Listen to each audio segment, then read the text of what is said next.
you can definitely hear my neighbor mowing the lawn. Hello everyone, welcome back to my channel. My name is Karen. I make bookish and school related videos, and today is a video in which I tell you all about the books that have absolutely changed my life and changed my reading tastes. And these books really did shape me as a person. They had a little part in that. I have 7 books, but technically they're, oh my gosh, I just hit my window. More than 10 books. You'll see what I mean. So all of these books have a special place in my heart, and I own a lot of them.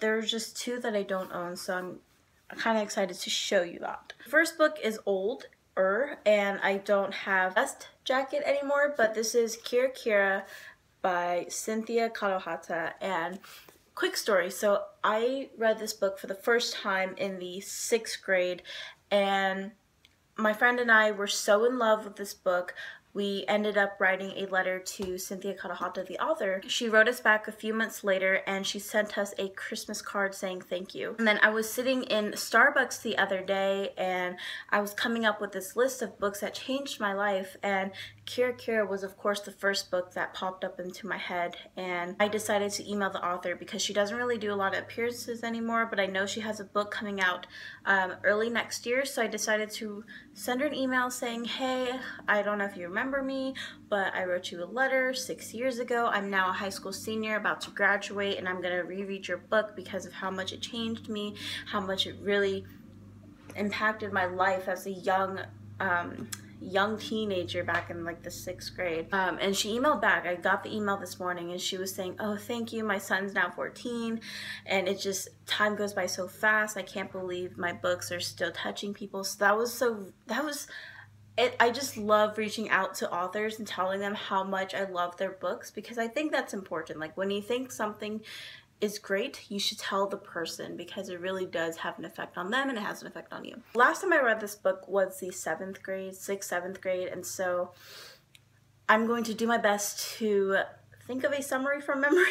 So we have our main character, Katie. She's a Japanese American, and her family moves to the deep south, and really this book talks about her love for her sister and their relationship, and also, I guess, now that I think about it, it has a lot to deal with racism and the working family, working Japanese American family way back in the 40s? I don't remember. Right, so this book also takes place in the 50s, and this book talks a lot about family and sister relationships, racial problems towards Asian Americans. I really love this book because I am half Japanese, and so I really do have trouble finding myself in characters, and this is the first book I read of a Japanese American, and so I love this book. I also read Cracker, The Best Dog in Vietnam by Cynthia Kadohata. I also recommend that book, but that's not on this list, but Caracara is. Yeah, so I plan on rereading this year before I graduate. I want to go back to all the emotions that I felt in the beginning with this book, and I hope that it's the same, if not better. So these books are in no particular order, but the next book is The Hate You Give by Angie Thomas. This is a newer book this year. This is a very highly anticipated YA book. I have a video all about my thoughts on The Hate You Give already, so I'll link it up here or up here. I don't remember which corner it's in. So you can go ahead and watch that video, and then in this video I'll talk about my thoughts and why it affected me. But as a young adult living in a very, very eventful world, it's refreshing, and it's nice to be able to read about an experience that I haven't gone through. And honestly, as a multiracial young woman in this world, I do fear for my life sometimes, and reading this book shows a small amount of fear that I feel of what would happen. And this book does a great job of including humor in really tough situations and just balancing that out. And I really love the characters, and I'm so excited for this movie to come out. So Caracara and The Hate You Give, they really helped me out because of the different racial perspectives and racial issues that were presented, and it's different to read that kind of thing when you're a really young teenager, so I really appreciate this book. The next book that has really truly changed my reading tastes is Dead Wake by Eric Larson. This book is amazing. This was the first nonfiction book I have read that really made me think, wow. So nonfiction isn't boring. Although this book had its very slow parts, it did a really great job at picking up the pace and really keeping my imagination and my mind just really captivated for a really long time. It didn't feel like I was reading nonfiction, or it didn't feel like I was reading a textbook. It felt like I was reading a story, but I was learning so much about the ship, the Lusitania. Alright, so the next book is Salt to the Sea by Ruta Sepetys, of course. So this is the first Ruta Sepetys book that I have read. This is also the second historical fiction book that I absolutely fell in love with. The first one was Caracara. Well, I consider Caracara as like a historical fiction because it's really realistic with the time of the 1950s. Anyway, I also have a video all about Salt to the Sea up on my channel. I'll link it here or here, depending on where it is. I actually read this book last year in 2016, and this was like the first actual historical fiction book I read after Caracara, and this book really did just kickstart my love for historical fiction and nonfiction.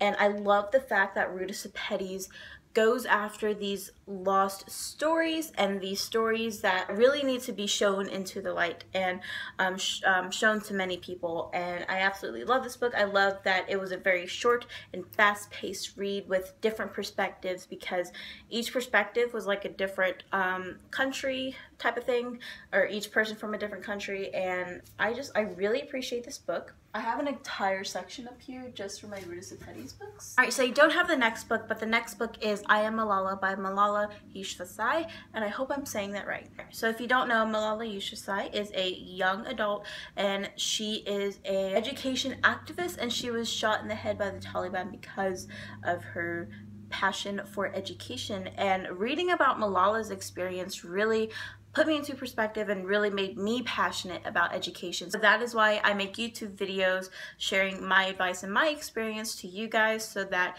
you guys can better yourselves in your education, and that these videos kind of help me out too. So unfortunately, there are so many children out there in the world that do not get the same education that we do in order for them to succeed. When you think about it, we don't actually truly know what is going on beyond our neighborhood, beyond our state, beyond our country. Sometimes there are countries that I didn't even know existed until I met people from that country this year. Reading about Malala's experience in this book really made me realize that I need to open up my eyes more to other important issues and other important topics that really affect other people and not just me, you know? The next two books on my list are actually series, so that's why I said I technically have more books on this list.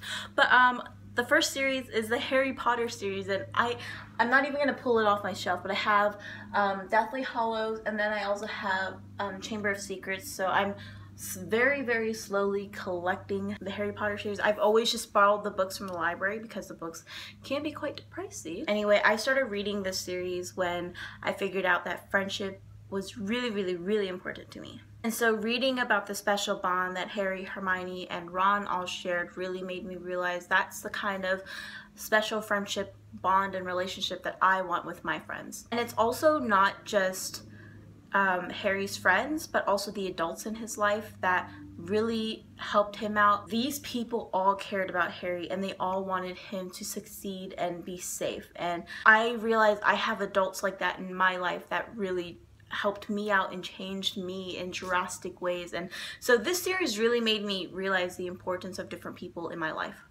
Because of Hermione, I also learned the importance of like my studies and my education.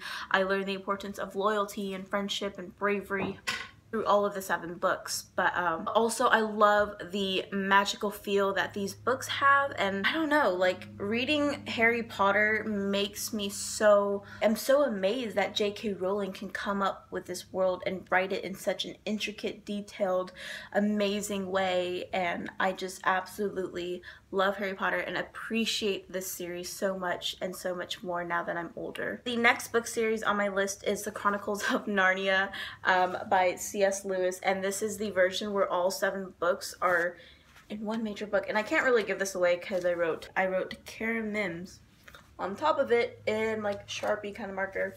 I don't know why I did that. I was so young when I got this. I have 3 copies of this entire series. I have this version, and then I have each individual book printed out, and then I have the e-version of the entire series. So I actually only started reading this series in the 3rd grade. That is when I started reading chapter books and started going well into the fantasy realm and really just started diving deep into this whole book journey. It really wasn't until years later when I started reading these books again and really started researching C.S. Lewis and his inspiration behind these books, and I found out that books and movies have a lot of Christian themes in them, and there are a lot of similarities between movie and book scenes and scenes in the Bible, stories from the Bible. I just fell in love with how detailed and how carefully planned out this entire world of Narnia was written. This book made me appreciate all of the work that authors put into their books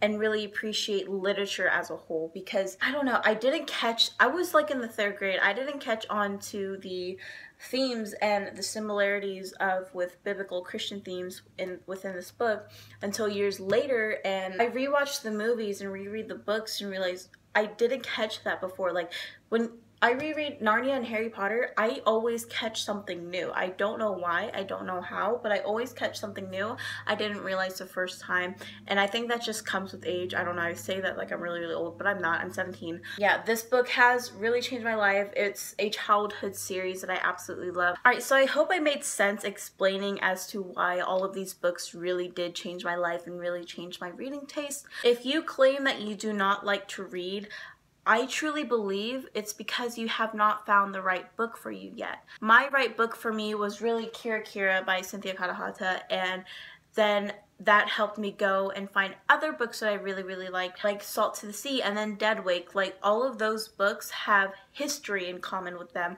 I absolutely love history, and so I love reading about it. And then reading Narnia really helped me go into Harry Potter. Books have a lot to offer, and if you say you don't like reading, it's because you have not found the right book yet. That's what I truly believe. It just takes that one book to sit you down and really go, wow, there's something for me that I should be reading. But anyway, I hope you all enjoyed this video. If you did, please give it a thumbs up and please subscribe. I hope you all have a great rest of the week, and I hope you go pick up a good book for you. Bye, everybody.